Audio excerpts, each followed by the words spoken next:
Hi, today I'm going to show you how to do head cleaning on an Epson XP-342. Now this can be done from the printer itself using the control panel on the front. Now we use the arrow keys here, and we're going to move ourselves along to setup. Once we get to setup, press OK to go in. Now, second option along here is maintenance, so press OK to go in there. And the second option again is head cleaning, so press OK to go into that. Right. Press this button on the right here to get yourself going. And that's all we need to do for a moment. When cleaning, this Epson printer will force extra ink into the print head, hopefully dislodging any dried or congealed ink in there.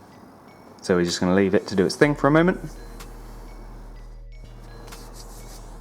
Now, with the cleaning finished, you have the ability to do a nozzle check pattern from this screen, which is what I'd recommend, just to see if your cleaning has been effective. This breaks down the 4 colours and allows you to see if the issue you had experienced still remains. If it does, there's no harm in doing a couple of extra cleans to hopefully pull it through, but don't overkill, because you can overheat the print head and cause damage to the printer in that way. But hopefully that's been a good result for you. If there's anything else you want to know about your machine, we have a whole load of other videos on our channel. If something's not covered there, please let us know in the comments, and if you found it useful, please do give us a like. But that's it for now. Thank you for watching, and I'll see you next time. Take care.